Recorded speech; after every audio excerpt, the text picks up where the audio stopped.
प्रभाग क्रमांक 5 मधील नगरसेवक पदासाठी स्वीकृती मिळूनही ती नाकारत राजाभाऊ अलोरे यांनी अपक्ष उमेदवारी अर्ज दाखल केल्यानं स्थानिक राजकारणात मोठी खळबळ उडाली आहे। पक्षांतर्गत निष्ठावंतांना डावलण्यात आल्याचा आरोप करत त्यांनी अपक्ष निवडणूक लढवण्याचा निर्णय घेतला असून त्यांनी ऑटो रिक्षा हे निवडणूक चिन्ह त्यांना मिळालं आहे। याच प्रभागातून त्यांच्या सहकाऱ्यांपैकी सरस्वती सुरवसे यांना सफरचंद तर शीतल झाडगे यांना कपाट हे निवडणूक चिन्ह देण्यात आलं आहे। या तीनही उमेदवारांच्या अपक्ष उमेदवारीमुळे प्रभाग 5 मधील निवडणूक अधिकच रंगतदार होणार असल्याचं चित्र आहे। उमेदवारी अर्ज दाखल केल्यानंतर माध्यमांशी बोलताना राजाभाऊ अलोरे यांनी भाजपमधील अंतर्गत कारभारावर गंभीर आरोप केले। ते म्हणाले की पक्ष वाढवण्याऐवजी काही जण आपल्या परिवाराचा आणि गटाचा विस्तार करण्यावर भर देत आहे। निष्ठेने काम करणाऱ्या कार्यकर्त्यांना डावलण्यात आला असून आमची स्पष्टपणे फसवणूक झाली आहे। राजाभाऊ अलोरे यांनी पुढे सांगितले की आमदार विजयकुमार देशमुख यांनी मला एबी फॉर्म दिला होता, मात्र नंतर विरोधकांना दिशाभूल करण्यात आली आणि ऐनवेळी निर्णय बदलण्यात आला। त्यामुळे आमच्या समोर अपक्ष निवडणूक लढवण्याशिवाय दुसरा पर्याय उरला नाही। आपल्या विजयाबाबत त्यांनी ठाम विश्वास व्यक्त करत सांगितले की प्रभागातील नागरिकांचा आम्हाला प्रचंड पाठिंबा आहे।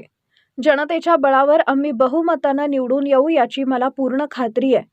दरम्यान प्रभाग 5 मध्ये आधीच मोठ्या संख्येने उमेदवार रिंगणात उतरले असताना राजाभाऊ अलोरे यांची अपक्ष उमेदवारी ही सत्ताधारी आणि विरोधक दोघांसाठीही डोकेदुखी ठरण्याची शक्यता राजकीय जाणकार व्यक्त करतात। निष्ठावंत कार्यकर्त्यांचा मुद्दा आणि स्थानिक नाराजी ही या पार्श्वभूमीवर निवडणूक अधिकच चुरशीची होणार असल्याचं स्पष्ट दिसतंय। मी राजू अलोरे, प्रभाग क्रमांक 5।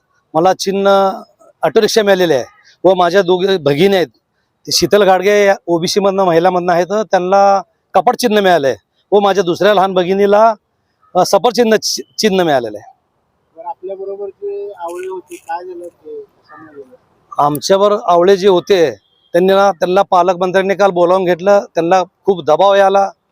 त्यांना आम्ही स्वतःहून सांगितलं की तुम्हाला पक्षाचे चिन्ह मिळालंय, आमच्यामुळे तुमचं काय बरं वाईट होणे नुकसान होऊ नये, त्यामुळे तुम्ही बिंदास तुम्ही जाऊ शकता। पण आम्ही त्यांना स्वतःहून आज पाठवलेलं आहे। पण त्यांनी म्हणाले ते नाही, माझी परिस्थिती अवघड झाली आहे, मी काय करू। तर आम्ही स्वतःहून सांगितलं की तुम्ही त्यांच्यावर जावा। तुम्हाला पण काहीतरी फोन आला होता? नाही, मला प्रत्यक्षात पालकमंत्री फोन होता, पण काय त्यांच्या हस्तकामार्फत मला स्वीकृत करतो पण शब्द द्यायला तर मी म्हणलं स्वीकृत सोलापुरात तुम्ही असे किती लोकांना शब्द दिला? मुळात तर आम्हाला स्वीकृत नकोच आहे। पालकमंत्री तुम्ही आज आहे उद्या नाही, आम्ही कुणाच्या मागाला स्वीकृत द्या म्हणून, आणि आम्हाला स्वीकृतीची गरज नाही। आम्ही मैदानात उतरले, लढून जिंकून दाखवणार। आज काय आपण एक सर्वे केलाय तर त्याचं काय सर्वे? नाही, गेली 10 ते 15 वर्षाला भारतीय जनता पार्टीचं आम्ही निष्ठेने आमची टीम काम करते आहे। आणि भारतीय जनता पार्टीच्या पहिल्या सार्वत्रिक निवडणुकीमध्ये एका उमेदवाराला तिकीट दिलं होतं भाजपने, एका व्यक्तीला। तेव्हा भारतीय जनता पार्टीच्या कमळ चिन्हांना 95 मतं पडले होते। मग नंतर 2012ला माझ्या पत्नीला तिकीट दिलं, मी 1700 मतं घेतली।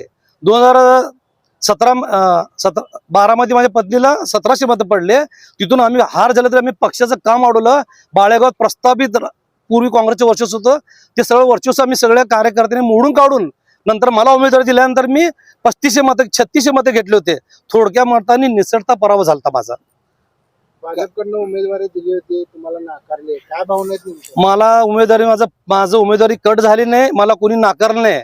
माननीय आमदार विजयकुमार देशमुख यांच्या यादीतून आमच्या निष्ठावंत कार्यकर्त्याची आमची यादी, आमची नावं गेले होते।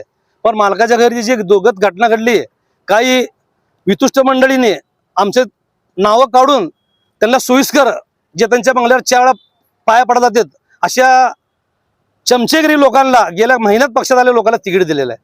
त्याचं वाईट वाटतंय। आपल्यातल्या 2 उमेदवाराला 3:30-4:30 वाजता एबीसी फॉर्म आहे म्हणून असं फोन आले होते, हे कितपत खरं आहे? आमचे जे ओपनचे उमेदवार होते सुरवशे महिला, त्यांच्या पतीला फोन आला 4:30 वाजता की तुम्ही ओपन मधनं भरला तर ओपन मधनं भरू नका, ओबीसी मध्ये भरा, तुम्हाला ओबीसीचं बी फॉर्म आम्ही लावून देऊ। पण आमचे उमेदवार म्हणले मी ओपन मध्ये फॉर्म भरले, ओबीसी मध्ये तुम्ही फॉर्म बी फॉर्म कसं जोडता? तर त्यांनी त्याची चिंता तुम्ही करू नका, ते सगळं आमच्याकडे आहे, फक्त तुम्ही हा म्हणला। पण आमचे श्री सुरवशे त्याला त्या असल्या गोष्टीला बळी पडले नाही। मी ओपन मध्ये लढणार त्यांना स्पष्ट सांगितले। मालक म्हणाले होते आणि देशमुख बापू पण म्हणाले होते की जरी तुम्ही दुसऱ्या पक्षात गेला तरी कार्यकर्त्यांच्या पाठीशी आम्ही सदैव राहू। मग त्यांचा आता असं काही कॉल वगैरे आला तर का तुम्ही अपक्ष थांबला म्हणलं? नाही, अजून त्यांचा आमचा काही संपर्क झाला नाही। आम्ही या सगळ्या प्रक्रियेमध्ये होतो। आज आम्हाला चिन्ह मिळालं, इथून मालकाची दिशा मालक स्पष्ट करतील।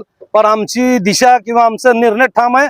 आम्ही अपक्ष निवडणूक लढणार आणि जिंकणार. पण असं वाटत नाही का की एक सच्चा कार्यकर्त्याचा बळी गेलाय पक्षाकडून? 100%. आज लोक हे म्हणतात की ह्यांचा 2 वेळा पराभव झालाय, निकष हे लावलेत. मग ज्या व्यक्तीला तिकीट दिलं त्याचा बी 2 वेळा पराभव झालाय, त्या व्यक्तीचा बी 2 वेळा पराभव झालाय. मग ही कुठले निकष लावला? जी व्यक्ती बाहेरची आहे, आमच्या वार्डात सुद्धा त्यांचं मतदाराचं नाव नाही, आणि पक्षांनी त्यांना बोलून देवेंद्र कोटे त्यांना बोलून तिकीट देऊन जेणेकरून त्यांचा कोटेस गट वाढवायचा, त्यांना भाजप वाढवायचं नाही.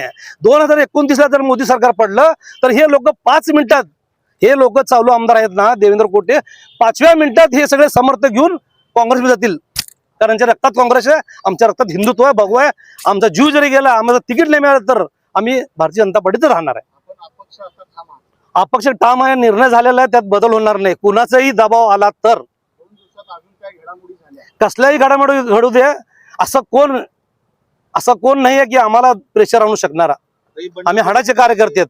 बंडखोरी म्हणायची का तुम्ही घेतलेला निर्णय म्हणायचा? बंडखोरी म्हणताच येणार नाही. आम्ही पक्षाचे कार्यकर्ते आहेत. आमच्या ताटातलं घास हिरावून घेतलेत. आमचं यादीत नाव आलतं, यादीतलं नाव चेंज झालं. आमदारच्या घरात घटना घडल्यामुळे त्यांनी त्याचा गैरफायदा घेऊन आमचं यादीतलं नाव काढून त्यांना जे हवे ते लोक, त्यांच्या तळवे चढणाऱ्या लोकांना त्यांनी तिकीट देऊन त्यांचं गट निर्माण करायचा प्रयत्न करण्यासाठी आमच्यासारख्या निष्ठावान कार्यकर्त्याचा बळी दिलेला आहे. विरोधकांना काय इशारा असेल? विरोधकाला विचारा म्हणजे आम्ही त्यांना विरोध समजत नाही. मान्य आमदार विजयकुमारच्या माध्यमातून आम्ही गेल्या 10 वर्षात कोट्यावधी रुपयाचा निधी आम्ही भारतीय जनता पार्टीच्या कार्यकर्त्यांनी लोकांपर्यंत पोहोचवलेला आहे. त्या विकासाच्या जोरावर आम्ही निवडणुकीला सामोरं चाललोय.